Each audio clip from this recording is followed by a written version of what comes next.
So welcome back to today's video. Today is Tuesday, November 14th, 2023, and today we are going to be talking about the Virginia governor's race in 2025.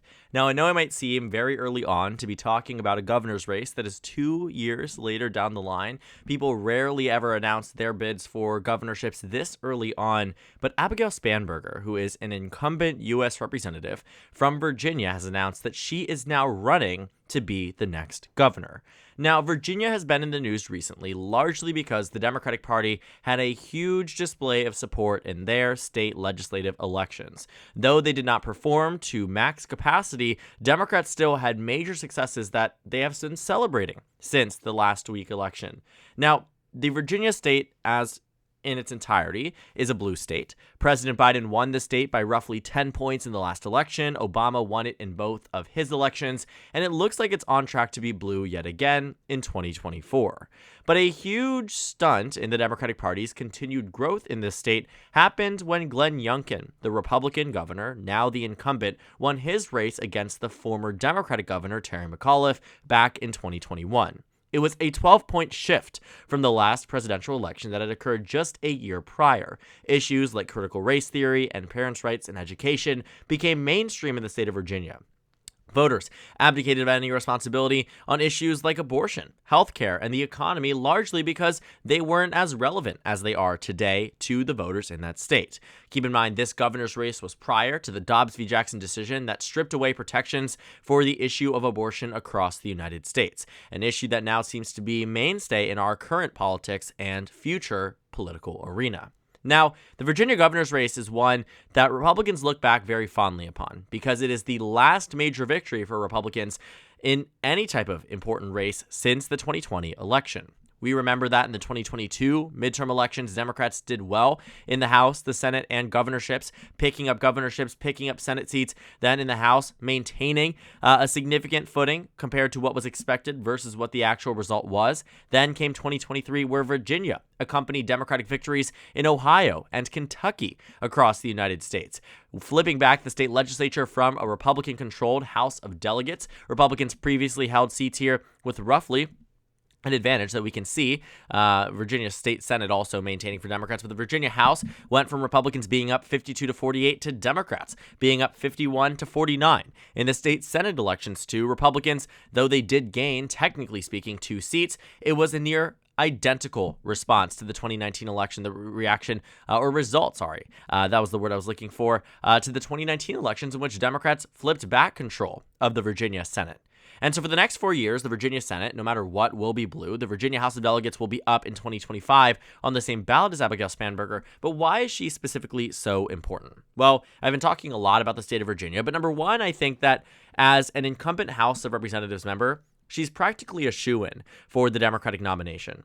In announcing this bid, she has launched a lot of enthusiasm around the state of Virginia yet again for Democrats. Their bench was quite minimal back in the last election. We saw that Terry McAuliffe, as the former governor who had won his race back in 2013, was running again in 2021 to return back to the governor's mansion. Virginia's a bit tricky. Glenn Youngkin, the Republican who won here, cannot run for re-election because they have term limits, but only for consecutive terms. Theoretically, Glenn Youngkin could run again in 2029, and chances are he might, because he's no longer going to be running for president after a loss in the Republican state legislature that they entirely expected to expand and win back the majority in the Virginia Senate, neither of which happened. But Abigail Spanberger also has proven a track record of being able to win in competitive districts. In 2016, her congressional district was a Republican-held seat. We saw here that the Republicans won by 15.3% in the 2016 election. 2 years prior, that seat had gone to the Republican Party by 24 points. But in 2018, Abigail Spanberger ran against the incumbent Republican, the one who had just won by over 15 percentage points, and flipped it to a blue district. The same exact district, the same exact boundaries. The only difference here is that it was a Donald Trump midterm. Then in 2020, she ran again and won by a similar amount. Though Democrats were widely expecting to improve on their margin in Virginia, they ultimately performed roughly the same. In 2018, Virginia Democrats, though, won by around 14 points in the statewide popular vote. In 2020, it was just 5 points. Yet Abigail Spanberger held out strong. She was able to win by roughly the same exact margin. 1.9 in 2018, 1.8 in 2020. Roughly similar. And then 2022 came around. Her district was redrawn. She ran again and ran against someone who Republicans genuinely thought had a very good shot at victory. The Democrats won here. She won here by 4.7%. Polling and a lot of people's ideas had indicated that Virginia's 7th was going to go red. Unlike the 2nd district, which did flip from blue to red, now Virginia's 7th has maintained its blue identity. Now, the concern here for Democrats is that it puts a House seat in play. But I think what Democrats don't understand, what isn't being recognized, not Democrats, what isn't being recognized in a lot of this is that Abigail Spanberger is, quite frankly, the best possible candidate for this race at the present moment. And she will carry this campaign and enthusiasm not only into 2025, but hold back a year to 2024. Democrats are worried about their chances in the 2024 presidential election, specifically in the state of Virginia, as a state that Biden won by 10 points. He has a lot of room to fall. And in most recent polling, it seems to suggest that the race will be more competitive. Virginia Commonwealth University, VCU, did a poll that shows Joe Biden winning by just 3 percentage points against the former president, President Donald Trump. Now, a May poll shows that Joe Biden defeats Donald Trump by an even larger margin, 16 points, Roanoke College here. But regardless, the overall average here is closer than where it was back in 2020. Not necessarily the best thing for Joe Biden. But the interesting thing about it is that although there could be a hint of competitive nature in the state of Virginia, the candidacy of Abigail Spanberger does, in fact, help the Democratic Party in this state. The state of Virginia holding an off-year election in 2025 means a lot of the enthusiasm and energy will be geared towards 2024, and Spanberger can serve as a supplement to that, alongside many other House Democrats. Because she is a Democrat who knows how to win in the state of Virginia, did so recently in 2022, 2020, and 2018, she has ushered in waves for Democrats in that state. I mean, you're talking someone who flipped a district with a 17-point swing from the Republican Party back in 2018. She is a winner, and she knows how to help Democrats in the state of Virginia, which very much would be an attribute that Democrats are looking for in 2024. I also think, too, just looking at how Democrats won in the most recent election, forwarding ahead to 2025 and also looking at 2024, is an indication of how Abigail Spanberger might position her campaign. The big reason why Democrats were able to defeat Republicans in 2023 was because Glenn Youngkin was very vocal that if Republicans were to win back the state Senate, they would pursue a statewide ban on abortion. That wasn't popular and isn't popular in the state of Virginia, as it isn't in many other swing states. Abigail Spanberger will likely generate her campaign, build up the enthusiasm around it using the issue of abortion, which has become, for the first time since 1972, a prominent issue in the state of Virginia, and one that Democrats and Republicans will have to message on correctly in order to win. For the past 2 years, it seems as if Democrats are the only ones who are able to do so.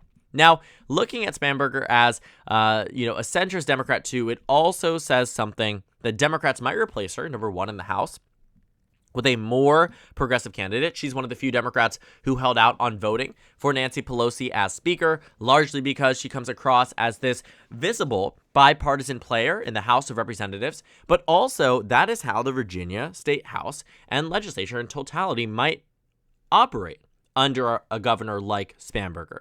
She might serve to be someone who walks the fine line, balances both sides of the political spectrum effectively, hopefully, right? I think that's what Democrats are going to try to say, that because she was bipartisan in Congress, she knows how to be bipartisan on the state House level and state legislative level and, win over both sides of the party, both sides of the political spectrum.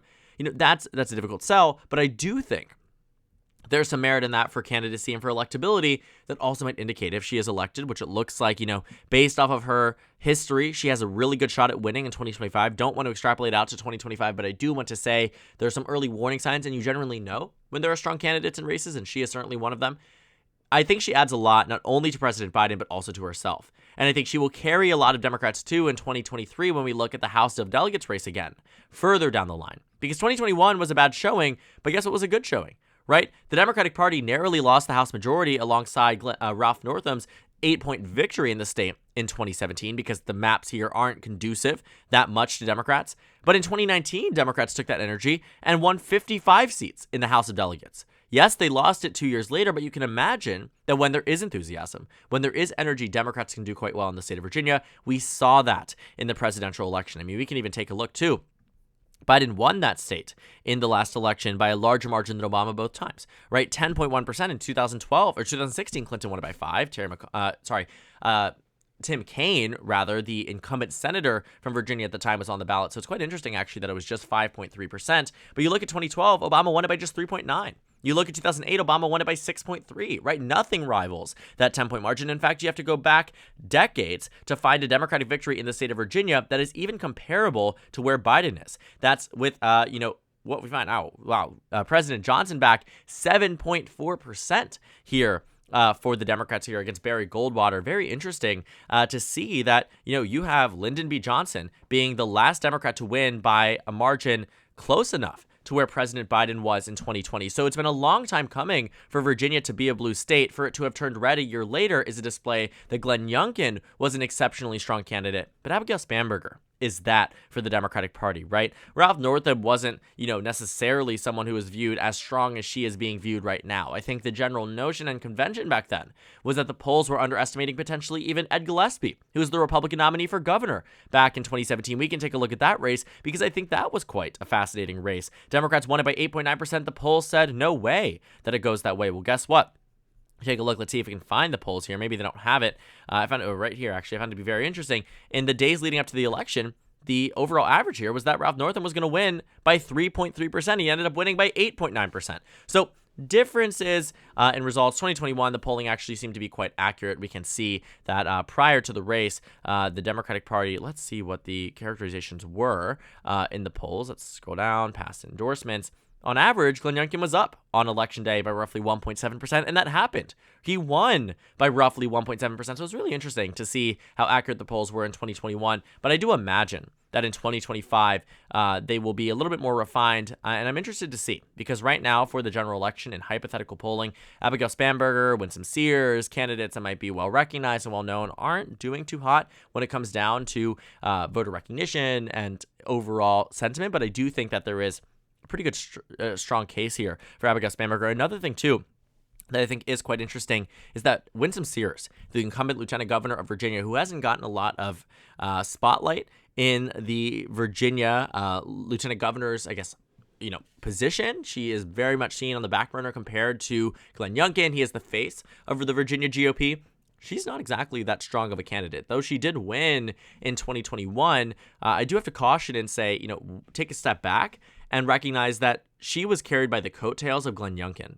But she, on her own, is not as strong of a candidate as Glenn Youngkin was. Not to say that she won't win or she can't win in 2025, but it is to say we are getting on the edge where maybe, Glenn Youngkin was that really, really strong candidate against a uniquely unpopular candidate at the time, Terry McAuliffe, really, really turning off a lot of the, parental units in Northern Virginia in specific. That's where you saw a lot of the reversion away from the Democratic Party. But Winsome Sears, I don't know if she taps into that the same way. I also think, as lieutenant governor, you do sometimes see lieutenant governors move up to be governor, but it often is rare. And I think that is the standard case because when your time is came and done and already been referended against in 2023, it's hard to pitch again 2 years later that, it's going to be me. It should be me. But, we'll see how they end up balancing that. But I do think the 2025 race here in Virginia will be quite fascinating. It seems as if, no one really else wants to run on the Democratic side. Abigail Spanberger pretty much clearing the entire field here. Those who have publicly expressed interest, literally, LeVar Stoney, the mayor of Richmond, I might have mispronounced the name. I apologize for that. Former Virginia Secretary of the Commonwealth. That's it, right? You look at who has declined. You have the former Speaker of the Virginia House of Delegates who is now running for House of Representatives, Jennifer Wexton, another House of Representatives member who very well could have ran alongside Abigail Spanberger. Quite a bit of people who have an opportunity to run here that probably won't. And one thing, too, just to mention, because we are talking very heavily about the politics in Virginia, Denver Riggleman, who served as a U.S. representative from Virginia's 5th, now replaced by Bob Good because he was seen as a rhino replaced in the primary, might run as an independent. Largely, I think people are going to take this as a big FU to the Republican Party, but it would be quite interesting. So heavy takeaways, headlines, major, high-level points from this. Spanberger adds to the Democratic Party in more ways than one. She's a strong candidate. She's proven to be electable in the past. She will carry the Democratic Party in 2025 to larger victories in the Virginia House of Delegates and Virginia, or not Virginia, I guess 2024, which we will mention in just a moment. 2025 in the Virginia House of Delegates, it looks like she would do a good job there. As of right now, I think she's the favorite. I know this is 2 years out, but I do think that it's really hard to deny when you have a very stellar candidate in the race, and I think she is that. I think she does a great job for Democrats. I think she would do a great job running that race. She has proven herself time and time again, but in 2024, taking a year back from the governor's race, I also see it too, because I think looking at that, I come across of this idea and understanding that she would help President Biden, she would help House Democrats in 2024, she would help overall, and I think that because she has announced so early on, she absolutely has the capacity, and she benefits quite a lot from building out her name recognition by campaigning across alongside a president who was able to win across the state by 10 points in the last election. And should he usher in a larger victory or a similar victory in 2024, she's a shoo-in for the governorship as long as she doesn't mess up the way that Terry McAuliffe did back in 2021. So thank you guys so much for watching this video. Make sure to comment down suggestions below. Subscribe on the left if you haven't already, and check out the Instagram and Twitter. At the bottom left of the screen, there's also a Discord server for you to go ahead and join. On the screen, there's a video you can watch, then a playlist for my 2024 presidential election analysis videos. Again, thank you guys so much for watching, and I will see you all tomorrow.